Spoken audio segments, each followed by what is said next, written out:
Article 48(3) ওখানে দুটো ডেরোগেশন আছে। এই দুটো ডেরোগেশন ছাড়া president cannot act by himself. One, appointing the prime minister, the other one is appointing the chief justice. এই দুটো ডেরোগেশন এক্সেপশন ছাড়া in exercise of all his activities he must, ওখানে শ্যাল লেখা আছে, shall meaning must, seek advice from the prime minister. যেখানে president advice seek করলেন appellate ডিভিশনে in absence of prime, তখন তো প্রাইম মিনিস্টার ছিল না, ফিট ইন করে না। আমরা we are out of the constitution. আপনি যেভাবে বলুন না কেন, I can't say in the constitution যেটাকে আপনি ভ্যালিডেট করতে পারেন যে president can seek advice under 106 of the constitution. It can't. এটা আমার কনস্টিটিউশনে লেখা নেই। আপনি যে হার্ড লাইনার হয়ে যাচ্ছেন কনস্টিটিউশনের প্রতি, আমার কনস্টিটিউশন আপনি আমাকে দেখান। বিসমিল্লাহির রহমানির রহিম। আসসালামু আলাইকুম। প্রথমে এটা আমার পার্সোনাল পজিশন বলি, দলীয় পজিশন না আর কি, আমার পার্সোনাল। সেটা হচ্ছে যে জুলাই ডিক্লারেশন যেটা আছে, ইট ইজ পুরলি ড্রাফটেড এবং এটা awful piece of document in my opinion. এবং যেটা রেফারেন্স দেওয়া হয়েছে এখানে, কেন বলছি কারণটা, কারণ হচ্ছে it doesn't fully reflect the aspiration of the people, এবং আমাদের সাথে কনসালটেশনও করা হয় নাই, এই অর্থে বলছি ওটাকে। তো এখানে যেটা এক্সপার্ট ওপিনিয়নে বলা হয়েছে, যেটা কনস্টিটিউশন অর্ডারের জন্য আন্ডার দ্য অথরিটি, এটা it doesn't fully fit in, because the document is being referred to itself does not have any legality. তো যার কোনো নিজস্ব লিগ্যালিটি নাই, সে আবার আরেকটা জিনিসকে কী লিগালাইজ করাবে? সো এটা একটা প্রসিডিউরাল ডিফেক্ট আছে আর কি। তো এটার মানে এটা নেসেসারি না আইদার। কেন? কারণ এটা আমাদের একটা সোর্স অফ ইন্সপিরেশন হতে পারে। যে কনস্টিটিউশন অর্ডার যেটা আমরা তৈরি করতে চাই, we aim to draft, it may B a source of our inspiration, but এটার সোর্স অফ লিগ্যালিটি এটা এমনটা বলার সুযোগ আছে বলে আমি বোধ করি না। আর এখানে আর্টিকেল 106 নিয়ে অনেক কথা হচ্ছে। দেখুন, আর্টিকেল 106-এর একটা হাউস তো অলমোস্ট ডিপলি ডিভাইসিভ এই অর্থে আর কি।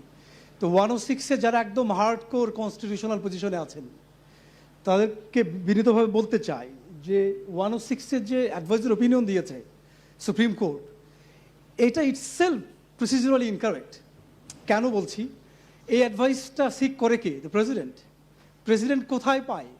আপনি যদি কেয়ারফুলি রিড করেন আর্টিকেল 48(3), ওখানে দুটো ডেরোগেশন আছে।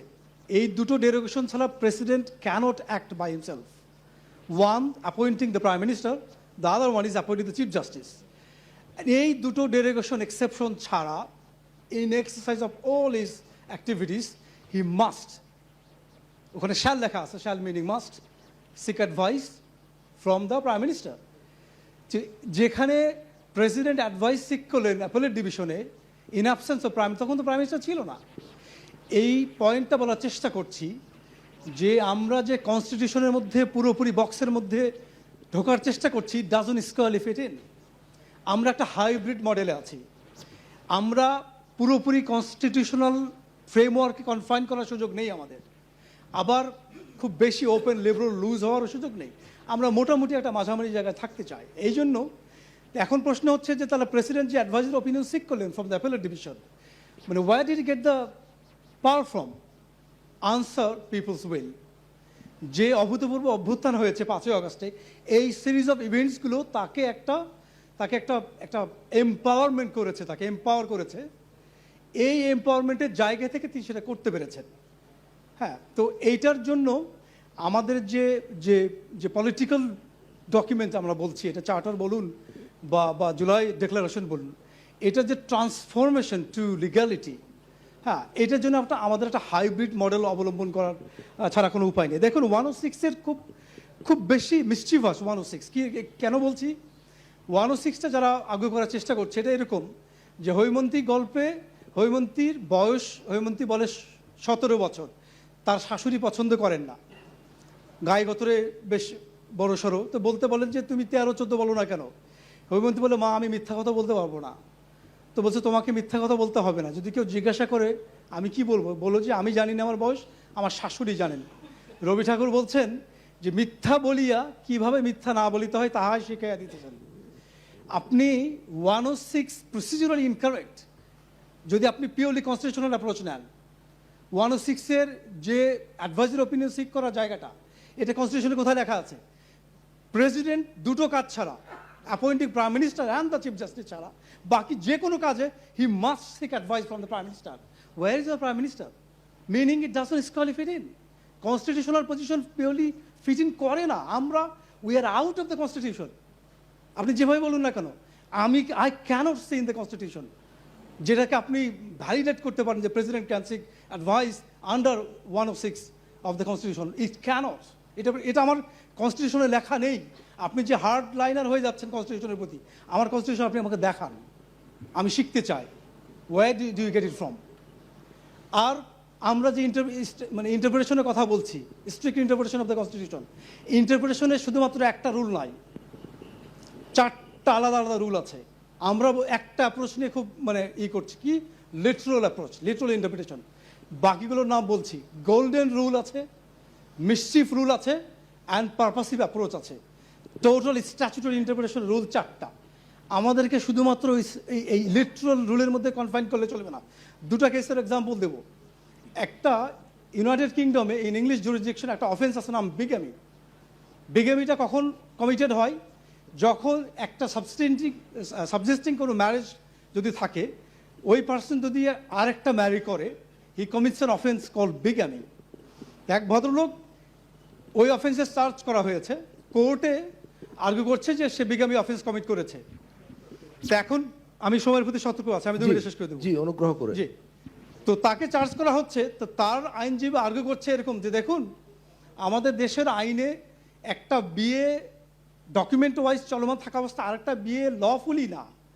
তো যেহেতু আইন আমার এই সেকেন্ড ম্যারেজটাকে রেকগনাইজই করে না, তাহলে আমার ক্লায়েন্ট তো আসলে বিগামি অফেন্সটা কমিটই করে না। কারণ বিগামি অফেন্স কমিট করা শর্তই হচ্ছে তাকে সেকেন্ড ম্যারি করতে হবে, এবং আমার এটা সেকেন্ড ম্যারেজ হিসেবে তো লফুলি না।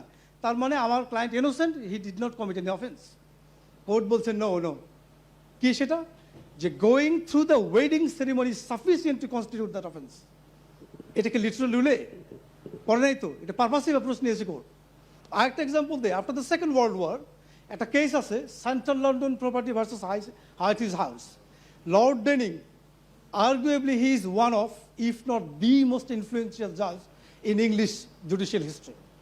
উনি একটা ডক্ট্রিন ডেভেলপ করেছেন, প্রমিসরি এস্টাপল, বেসড আপন ইকুইটি অ্যান্ড ফেয়ারনেস। ওখানে সেকেন্ড ওয়ার্ল্ড ওয়ারের সময় ব্লক অফ ফ্ল্যাটস এরকম তৈরি হয়েছিল, যেখানে টেনান্টরা ওয়ার্ল্ড ওয়ারের কারণে, ওয়ারের আউটব্রেকের কারণে ভাড়া দিতে পারছিল না। তখন লর্ড ডেনিং এটা করেছে যে একটা কনসেশন রেটে এটাকে ভাড়া দিলেই চলবে।